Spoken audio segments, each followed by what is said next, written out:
about everyone? The next problem we're going to do today is problem 8-2b, where we're looking at aging of accounts receivables, and we're doing this to estimate our allowance for doubtful accounts. Remember, the allowance for doubtful accounts is the contra asset to accounts receivable, and to get net realizable value of accounts receivable, we take the accounts receivable balances, subtract the allowance for doubtful accounts. And that net realizable value is the amount that we include in account receivables for total assets on the income statement. So you're going to see here for our company, this is what the sheet looks like if you print it up. And you'll see here that we're aging accounts. So we're looking at how old each account is due, because the longer an account is past due, the less chance we have of collecting it.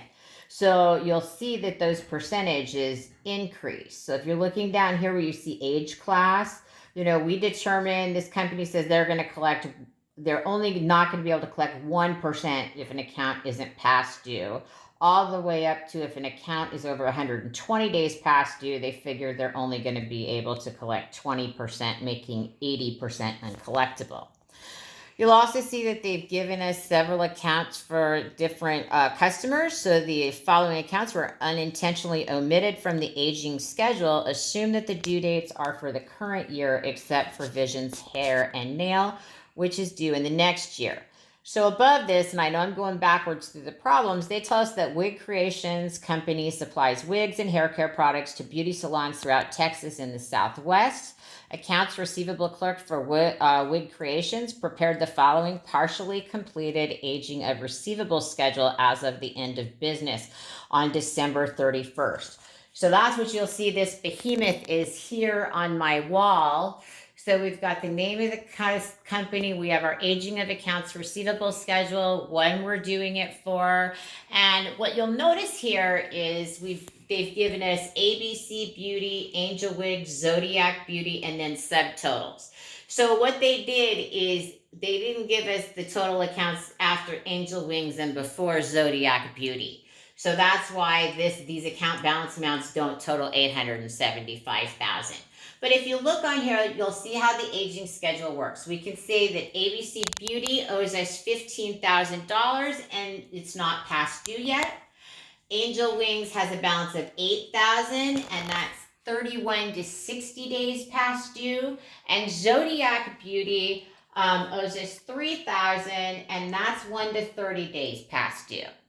So what you see here on the subtotal lines is this $875,000 is the total balance of all the accounts receivables included in the original schedule. Of that amount, $415,000 is not past due. $210,000 is only 1 to 30 days past due. $112,000 is 31 to 60 days past due. $55,000 is 61 to 90 days.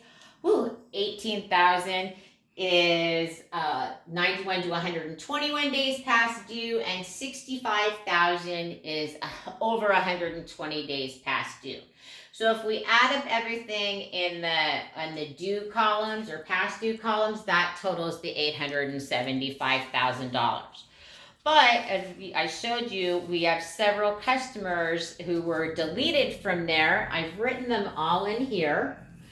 So we're going to determine how many days past due each of these accounts are, and we're going to fill them in onto this aging receivable.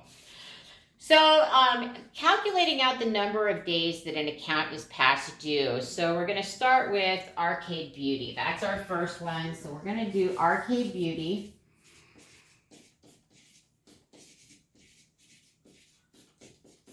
And what we're going to do is as you can see, if you look on your problem, it says that the due date of this account was August 17th. So it was due August 17th. So if you've ever heard the rhyme, 30 days has September, April, June, and November, all the rest have 31. But February, we're going to have to go through and calculate this out. So the first thing, it's December 31st. So basically, the first thing we need to do is calculate how many days in August that the account is past due. So what we're going to do here is we've got August has 31 days. So we're going to subtract 17 days from that. And that means that the total number of days in August are 14 days. So that's for August. And then in September, remember 30 days has September, so we're going to add 30 days to that. October has 31 days, so we're going to add that in. November has 30 days. And then December has 31 days. So we're going to add all these days up, the 14, 30, 31, 30, and 31, and that tells us that Arcade Beauty is 136 days past due. So now we can do, Arcade owes us $10,000, so we can put their balance on the schedule.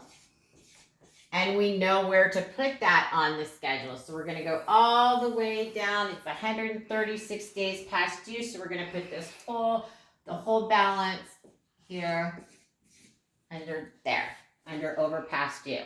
So that's what we're going to do for each of these other accounts. So the next account we're going to look on is Creative Images.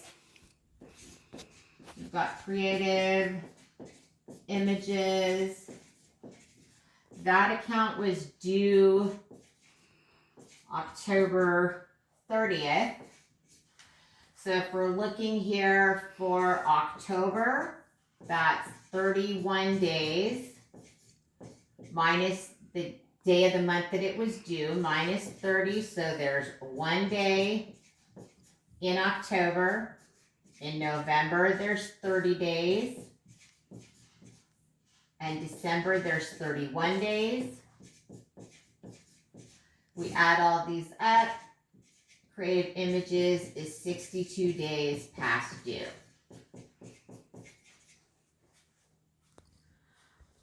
So their balance for Creative Images is $8,500. And it's 62 days past due. So it's going to come down here to this column of 61 to 90 days past due. So I'm going to move that balance over here.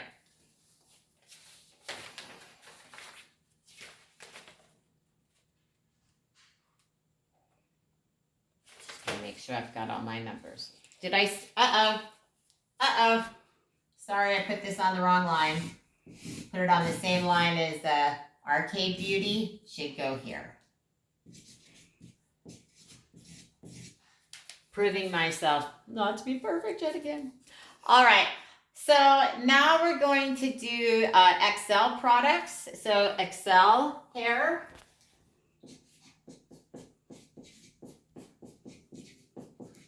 That account was originally due on July 3rd. So for July, July has 31 days. So we're going to have 31 minus 3 days. So Excel is 28 days behind for July.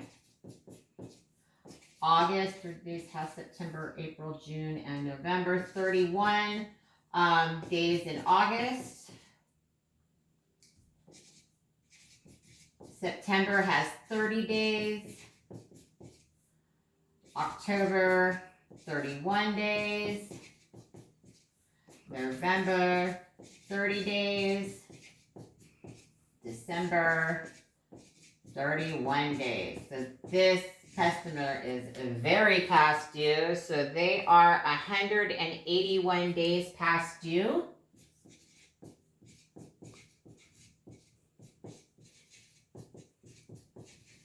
Your account balance for Excel is $7,500. They are I'm going to keep my hand on my line. They are over 180 days past due. So we're going to put them down here in the over 120 days. So they're there for that one for $7,500. All right, the next one we're going to do is first class hair.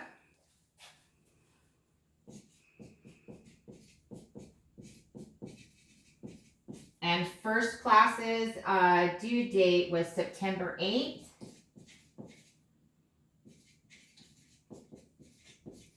So for September has 30 days, and we're going to subtract 8 days from that, the day it was due. So that means we're going to have 22 days in September. In October, 31 days. November, 30 days. December, 31 days.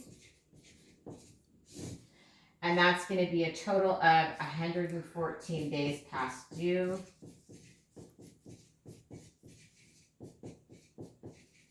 So we're going to put that in. First class owes us $6,600. So $6,600. They're 114 days past due. So I'm going to come down here to my column for 91 to 120 days past due. And I'm going to put $6,600 in there. And then I think I'm going to be able to do one more on this page, and then I'll pause it so that I can put up another page to work on. But we can do golden images.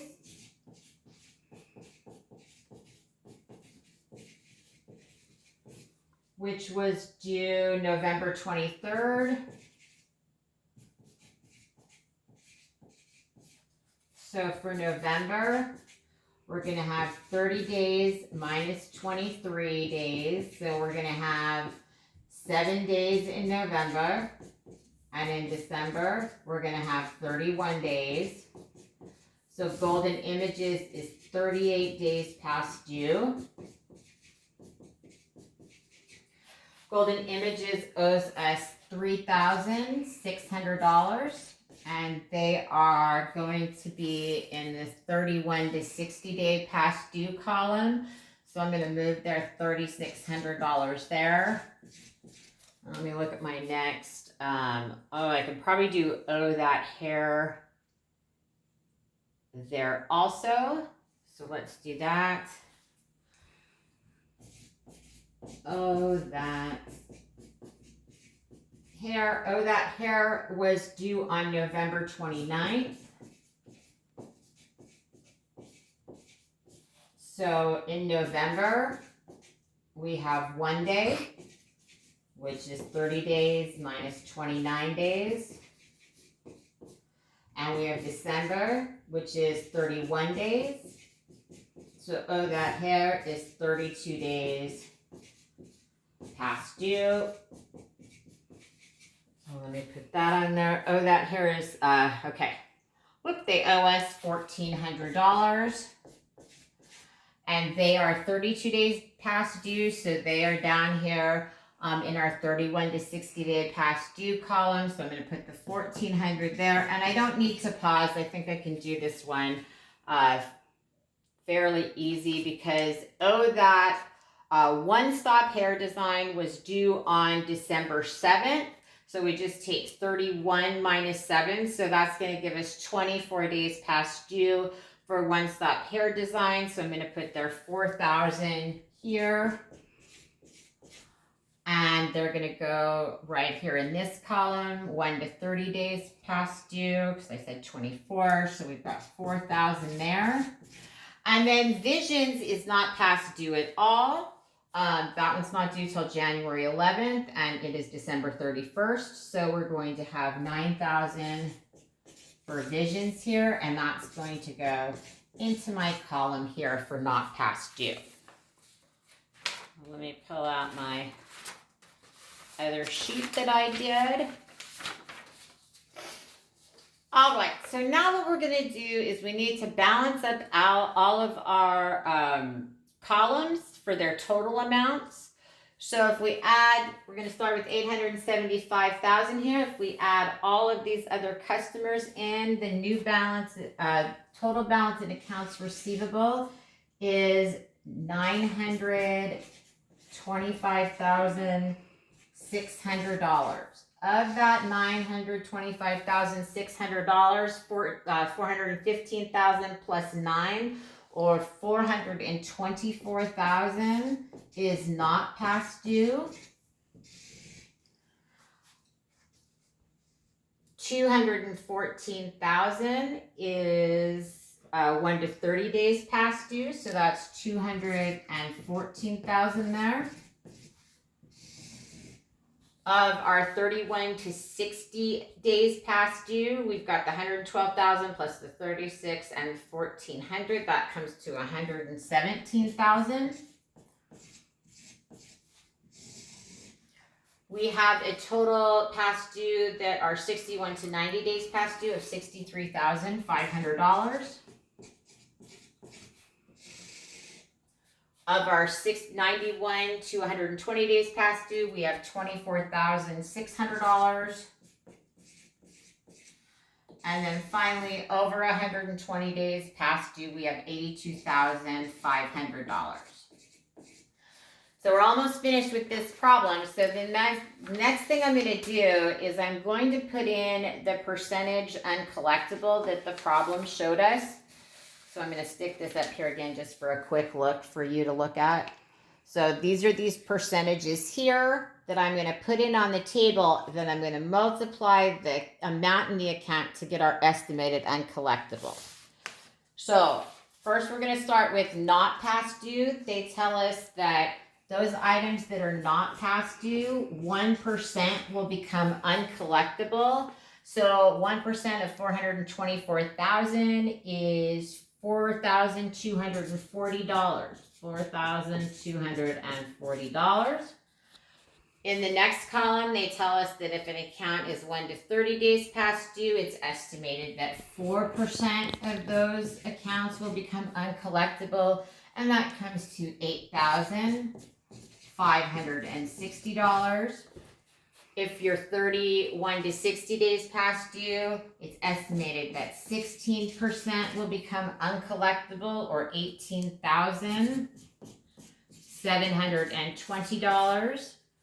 If they're 61 to 90 days past due, they're estimated that 25% will become uncollectible, and so that comes to $15,875. If they're 90 to 120, we take a big jump where it's estimated 40% are uncollectible, of $9,840. And then finally, we estimate that 80% of anything over 120 days will not be collected, and that comes to $66,000. So the textbook talks about factoring accounts receivables, where a company will sell accounts receivables for less than what's owed, so they can generate cash. So a lot of times what you'll see here is if you get a factor come in and say we expect to not be able to get $15,875, the factor might say, I'll buy these from you, but I'm only going to give you 70%, right? So that's more than they expected to get, and then the factor will try and purchase that out. So then, almost done here, the amount of the estimated accounts, uncollectible accounts, is calculated by adding up all of these. So if we add up all of these amounts, that's going to give us the estimate of our uncollectible accounts of $123,235. $123,235. Let me look through the problem really quick. I want to make sure I've covered everything. My camera person is falling asleep, which I can complain to you guys totally sucks. Husband shouldn't do that. All right, I'm going to pause for 1 second. All right, we're back. Let's finish up this problem. So for number 3, it says estimate the allowance for doubtful accounts based on an aging of the accounts receivable. That's the amount you're going to put in there. For number 4, it says assume that the allowance for doubtful accounts for wig creations has a credit balance of $7,375. So Here is our T account for the allowance for doubt, and they've told us that it has a balance, credit balance of $7,375. That's our BAL before adjustment. We know that the correct balance we want is the $123,235 that we've just calculated with the aging of accounts receivables. Remember that when you're doing an aging of accounts receivable, since you're looking at total accounts receivable, the amount in the allowance has to be adjusted to whatever we say it is on the specific day that we've done the aging, right? So in order to get the amount of the adjustment, and the adjustment amount is going to be $115,860. So that's our adjustment. And I got that by taking the required balance of $123,235 and subtracting the previous credit balance. So that gives me $123,235. If this credit balance had been a debit balance, then we would have had to actually add it to the $123,000 and it would have been more. But this is the amount that we're going to use, so we're going to have bad debts expense, debit for $115,860, and then we're going to credit the allowance for doubt of $115,860. So here, because we didn't write off as many accounts as we thought we were going to have to in the previous period, we actually, even though we figure $123,000 will not be collected, we only need to record $115,000 of that on our books. So then on 5, you're asked some questions. It says, assume that the adjusting entry in number 4, which was right here, this was our adjusting entry, was inadvertently missing. So how would the omission affect the balance sheet and income statements? So let's say, so this is 4, and I'm going to put 5 down here. So if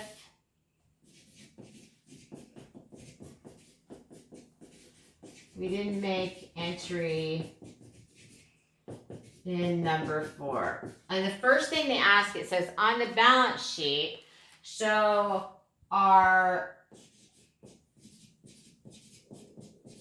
remember that the net realizable value is accounts receivable less the allowance for doubtful accounts, right? And so if we don't make this adjusting entry, this means that our assets, specifically accounts receivable, are going to be overstated by the $115,860. So overstated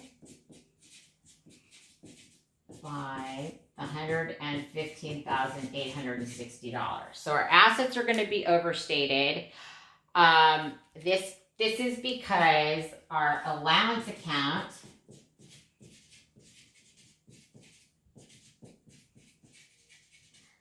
would be understated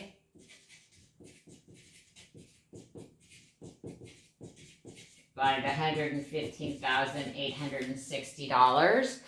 And then it asks about stockholders' equity. So stockholders' equity is going to be overstated by the same amount.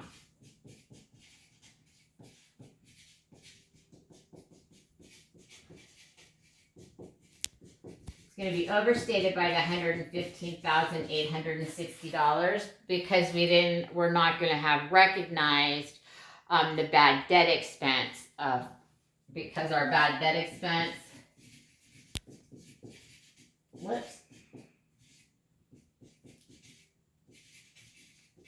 is understated, and when bad debt expense is understated, net income is overstated.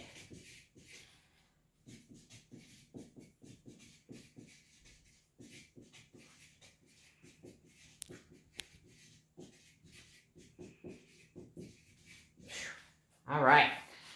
That's a lot there, but that is our entire problem. So, good job, everyone. Thanks.